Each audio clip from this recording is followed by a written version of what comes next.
Polling station पर क्या तैयारियां की गई है, क्योंकि हमारे संवाददाता चप्पे चप्पे पर मौजूद हैं। कैसी तस्वीरें हैं वो आपको दिखाएंगे। और हमारे साथ अवनीश श्रीवास्तव उन्नाव से, अक्षय राय कन्नौज से, सुमित अवस्थी कानपुर से, कमलेश शर्मा शाहजहांपुर से, गोपाल गिरी लखीमपुर खीरी से, आशीष श्रीवास्तव इटावा से और महिमा हैदराबाद से, साथ ही साथ अभिषेक शर्मा बीड, सर्वेश सिंह बेगूसराय, धनंजय मंडल आसनसोल और अखिलेश सोलंकी उज्जैन, साथ ही साथ इंदौर से भी हमारे साथ संवाददाता बने हुए हैं। सैयद तजम्मुल श्रीनगर से हैं।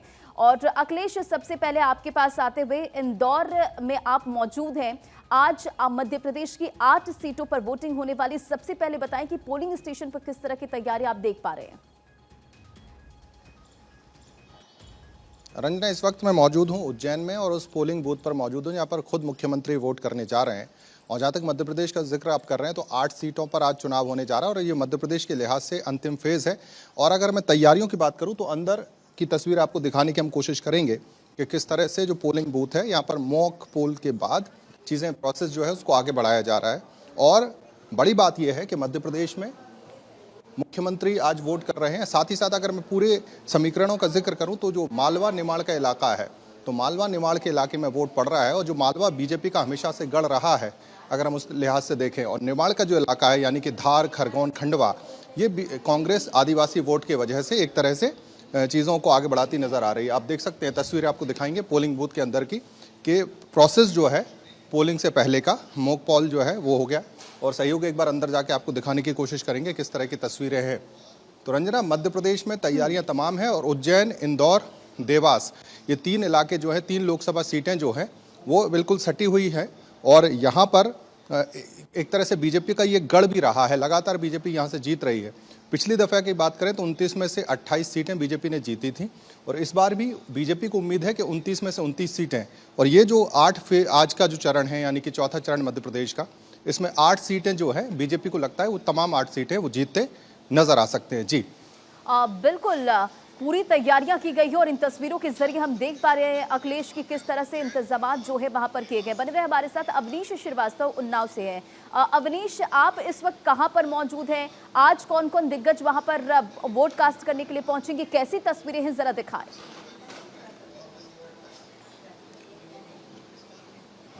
बिल्कुल रंजना, देखिए निश्चित तौर पर उत्तर प्रदेश के आज 13 सीटों पर चुनाव होने हैं। ऐसे में उन्नाव के जो है कि 33वां लोकसभा, जहां पर उन्नाव लोकसभा में 6 विधानसभा आते हैं और ऐसे में वोटिंग होनी है। अगर वोटिंग की अगर हम बात करें तो यहाँ पर 1680 जो है कि पोलिंग सेंटर है, जिसमें पोलिंग बूथ जो है कि 2498 पोलिंग बूथ बनाई गई है, जिसमें तमाम पैरामिलिट्री फोर्स है और साथ ही साथ पिंक बूथ, मॉडल बूथ और युवा बूथ के लिए एक खासा इंतजाम किया गया है। पिंक बूथ यानी कि वहां पर महिलाएं रहेंगी और मॉडल बूथ जो कि सेल्फी पॉइंट के लिए बनाया गया है, और युवा बूथ जो कि इसमें सारे युवा रहेंगे। अब अगर हम प्रत्याशी की अगर बात करें तो भारतीय जनता पार्टी से जो कि 2 बार से सांसद रहे हैं साक्षी महाराज, जो कि 9:30 बजे वो वोट डालने जाएंगे।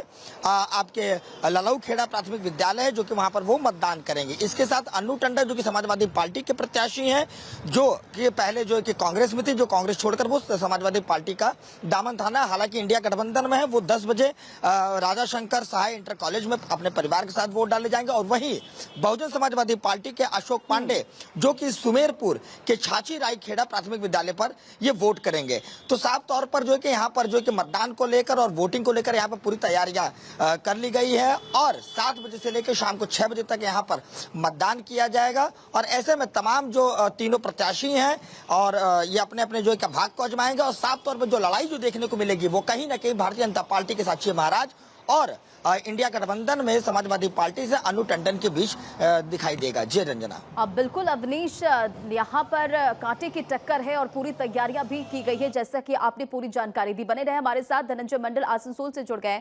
धनंजय, आसनसोल का भी रण काफी दिलचस्प है, लेकिन उससे पहले आप बताइए कि पोलिंग स्टेशन पर किस तरह की तैयारियां की गई है। जब जनता वोट डालने के लिए पहुंचेगी तो उनकी सुविधा के लिए क्या कुछ इंतजाम?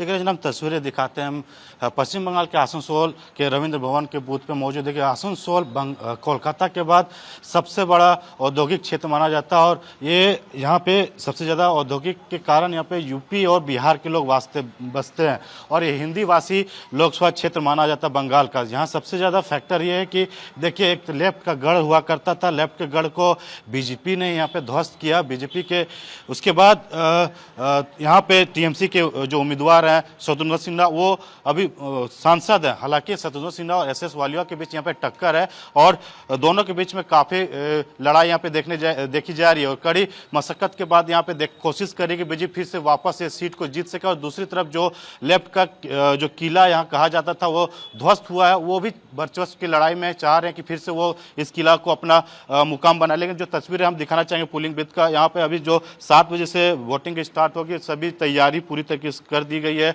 सुरक्षा व्यवस्था की अगर हम बात करें तो यहाँ पे जो फोर्सेस है वो तैनात किए गए। साथ ही साथ पोलिंग बूथ में जितनी भी तैयारी सभी चीज हो चुकी है। और सबसे बड़ी बात है, देखने वाली बात होगी कि थोड़ी देर के बाद जब यहाँ पे मतदान करने के लिए मतदाता आएंगे तो अपना वोट कास्ट करेंगे। लेकिन यहाँ की जो लड़ाई है बीजेपी वर्सेस टीएमसी की लड़ाई, और टीएमसी में शत्रुघ्न सिन्हा यहाँ पे चुनाव जीत के आए हैं और उस एसएस वालिया जो बीजेपी के कैंडिडेट है उनके साथ लड़ाई है। बहरहाल अब देखने वाली बात होगी, दोनों पार्टियों ने अपने तरीके से जो प्रचार करने थे वो प्रचार कर चुके हैं और अब सिर्फ जो ईवीएम में 7 बजे जब वोटिंग शुरुआत होगी तो मतदाता अपने विकास के मुद्दे और तमाम जो मुद्दे उनके दिमाग में होंगे उसी को लेके वोट करेंगे। लेकिन देखिए बीजेपी जब यहाँ पे सांसद बने थे, बाबुल सुप्रियो जब बीजेपी में आए तो उस समय लेफ्ट के किला को ध्वस्त किया था। उसके बाद वो टीएमसी में चले गए तो उसके जब उपचुनाव हुए यहाँ पे तो शत्रुघ्न सिन्हा जीत के आए टीएमसी से। बहरहाल अब शत्रुघ्न सिन्हा बाहरी वर्सेस भीतरी का मामला यहाँ हो गया, क्योंकि एसएस वालिया का जन्म आसनसोल लोकसभा क्षेत्र में ही हुआ था और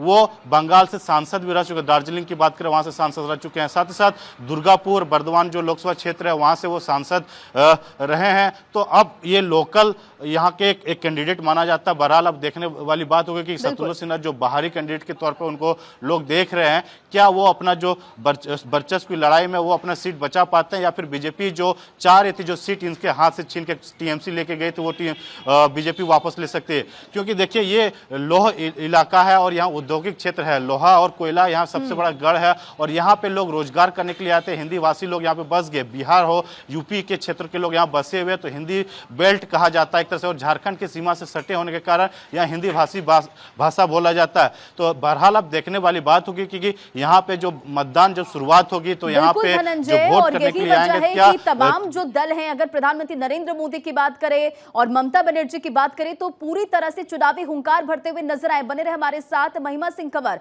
हैदराबाद से जुड़ गई है। महिमा, कैसी तस्वीरें आपके पास? 1984 से एआईएमआईएम वहां पर जीतती रही है और जाहिर तौर पर इस बार का मुकाबला दिलचस्प है, लेकिन इस पर बात करने से पहले आप ये बताइए आप कहां पर मौजूद है, कैसी तस्वीरें और पोलिंग स्टेशन पर क्या तैयारियां हैं?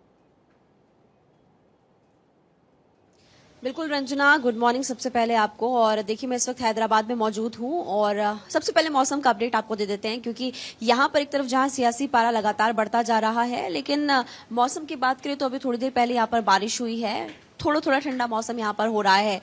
हैदराबाद की बात करें, ये वो क्षेत्र है जहाँ पर आबादी अगर मुस्लिमों की बात करें तो 60% है और हिंदुओं की आबादी यहाँ पर 40% है। लगातार यहाँ पर 1984 से हम देखें तो असदुद्दीन ओवैसी, कभी उनके पिता जब चुनाव लड़ा करते थे तब से जीतते आ रहे हैं। 4 बार सांसद रह चुके हैं असदुद्दीन ओवैसी, चुनावी रण में है और अब बखूबी जानती है कि माधवी लता उनको कड़ी टक्कर देते हुए इस वक्त नजर आ रही है। बयानबाजी खूब हुई, वार पलटवार काफी ज्यादा हुए और इसीलिए ये सीट हॉट सीट बन गई और अब देखना ये होगा कि जीत किसकी होती है, वो तो जनता ही जानती है। आज हम जाएंगे, सबसे पहली बात असदुद्दीन ओवैसी जहां पर होंगे उधर हम रहेंगे और उसके अलावा माधवी लता से भी खास बातचीत हम करने की कोशिश करने वाले हैं। लेकिन उससे पहले 2019 के आंकड़ों पर अगर नजर डालें, मतदाताओं की बात, क्योंकि देखिए इससे पहले हमने जितने भी फेजेस देखे हैं, मतदान कम हुआ फर्स्ट फेज में, सेकंड फेज में, उसके बाद लगातार चुनाव आयोग की तरफ से जागरूक भी किया गया लोगों को कि आप ज्यादा संख्या में जाएं और अपने मत का इस्तेमाल करें। इसे देखिए 2019 की बात करें, वोट प्रतिशत यहाँ पर 45% था। पुरुष मतदाता 10 लाख के से से ज्यादा थे और महिला मतदाता बात करें तो 94,05,227 कुल मतदाता इस इलाके की अगर बात करें, क्षेत्र की बात करें, इस लोकसभा सीट की बात करें तो सबसे ज्यादा यहाँ पर देखिए 1,95,000 समथिंग। और अब देखना होगा कि इस बार जो मतदाता है वो क्या ज्यादा संख्या में आते अपने मत का प्रयोग करने की, क्योंकि बार बार अपील भी फिलहाल यहाँ पर की गई है। लेकिन कांटे की टक्कर अंजना फिलहाल इस सीट पर आप बखूबी जानती हैं कि सदुद्दीन ओवैसी ने कई मुद्दों को उठाया, लगातार केंद्र सरकार के खिलाफ बात करते हुए बने रहे। हमारे साथ अभिषेक शर्मा बीट से जुड़ गए हैं। अभिषेक, आप कहां पर मौजूद हैं? पोलिंग स्टेशन पर किस तरह की तैयारियां की गई है? बिल्कुल, देखिए महाराष्ट्र में 11 आज लोकसभा सीटों पर चुनाव हो रहा है और जाहिर सी बात है कि 7 बजे इसकी वोटिंग शुरू हो जाएगी, 6 बजे तक चलेगी। लेकिन सबसे देखिए जो हॉट सीटें बता दूं, जहां की आपने पहले पूछा सवाल कि कहां पे मौजूद हूं, तो इस वक्त मैं मौजूद हूं बीड़ लोकसभा। बीड़ एक इस 11 सीटों में से सबसे एक हाई प्रोफाइल सीट कही जाती है और इस बीड़ सीट पर पंकजा मुंडे जो कि बीजेपी की कैंडिडेट हैं उस तरह से यहां से चुनाव लड़ रही हैं और उसके अलावा बजरंग सोनावने जो कि एनसीपी जो शरद पवार की गुट से, इन दोनों के बीच में आमने सामने लड़ाई है। इस वक्त मैं पंकजा मुंडे के घर के बाहर मौजूद हूं।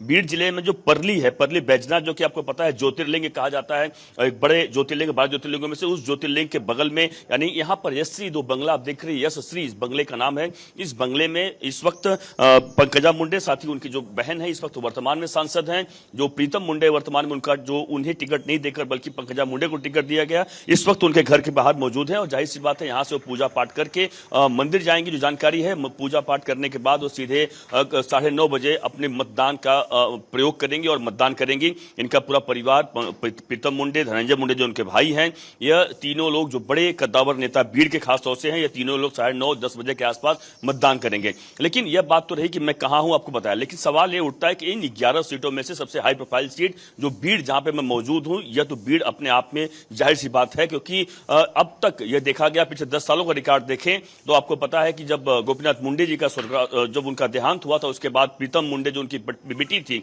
वह चुनाव लड़ी थी, भारी मतों से जीत हासिल की थी। फिर 2019 में उन्होंने यहां चुनाव लड़ा, उसके बाद भी जीत हासिल की थी। अब जरूरत है किला बचाने का, यानी जो बीजेपी का गढ़ है इसको बचाने की जो जुगत में लगातार बीजेपी जुटी हुई है। यही कारण है कि यहां पर नरेंद्र मोदी तक, यहां पर जो देश के प्रधानमंत्री हैं, उन्होंने आकर चुनाव प्रचार यहां पर पंकजा मुंडे के लिए किया ताकि कम से कम यहां पर उनकी सीट अच्छे से निकल जाए, अच्छे मार्जिन से निकल जाए, इस बात की है। तो यहां पर लगातार तैयारियों की बात करें तो 11 सीटों के लिए तैयारियां बिल्कुल भारी पैमाने पर की गई है। लेकिन यह बात रही बीड़ की। लेकिन आपको और जगहों का बता दूं, पुणे उसमें से एक हाई प्रोफाइल सीट है, पुणे। उसके अलावा अगर मैं सिरूर की बात करूं, सिरूर में एक अभिनेता है जो कि मराठी अभिनेता जिनका नाम अमोल कोल्हे है, जो कि एनसीपी शरद पवार गुट से चुनाव लड़ रहे हैं, वह एक हाई प्रोफाइल सीट कही जा रही है, जो कि अभिनेता से नेता बन चुके हैं। उसके अलावा जो अगर हम औरंगाबाद की बात कर ले, औरंगाबाद में भी कई बड़ी लड़ाई देखी जा रही है। एआईएम के जो इम्तियाज जलील हैं जो कि वर्तमान में सांसद हैं और उनकी लड़ाई उद्धव ठाकरे गुट से, जो उनकी वहां से लगातार चंद्रकांत खैरे हैं, उनकी लड़ाई वहां से है। तो कहीं न कहीं जो कई सारी हाई प्रोफाइल सीट है उसके ऊपर बड़े तरीके से चुनाव यहां लड़े जा रहे हैं। लेकिन इन 11 सीटों में से उस्मानाबाद की बात कर लें और अन्य सीटों की बात कर लें, बिल्कुल अभिषेक, पूरी तैयारियां की गई है, वो तस्वीरें भी हम लगातार देख पा रहे। बने रहे हमारे साथ अक्षय राय कन्नौज से जुड़ गया। अक्षय, कन्नौज की चुनाव की अगर बात करें बेहद दिलचस्प है। 12 साल बाद अखिलेश यादव चुनावी मैदान में है और अखिलेश यादव ने कन्नौज क्रांति को नाम दिया है अपनी चुनाव लड़ने को। जरा आप बताएं कहां पर इस वक्त मौजूद है, कैसी तैयारियां पोलिंग स्टेशन पर है?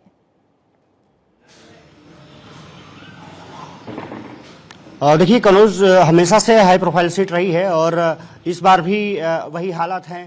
प्रधानमंत्री से लेकर के मुख्यमंत्री तक यहाँ प्रचार करने पहुंचे, मायावती प्रचार करने पहुंची। अखिलेश यादव ने एक लंबा रोड शो किया 27 किलोमीटर का। पिछली बार 2019 की बात करें तो डिंपल यादव यहाँ से सुब्रत पाठक से 12,000 वोटों से हार गई थी। लेकिन इस बार कुछ समीकरण बदलता हुआ दिख रहा है। 19 लाख से ज़्यादा वोटर्स हैं और वोटर्स आज अखिलेश यादव और सुब्रत पाठक के भविष्य का फैसला करेंगे। निश्चित रूप से काफ़ी हाई प्रोफाइल सीट है और यहाँ ये माना जा रहा है कि पिछली बार जो डिंपल को हार मिली थी, तिरवा और रसूलाबाद विधानसभा क्षेत्र हैं, वो काफ़ी महत्वपूर्ण भूमिका निभाए थे।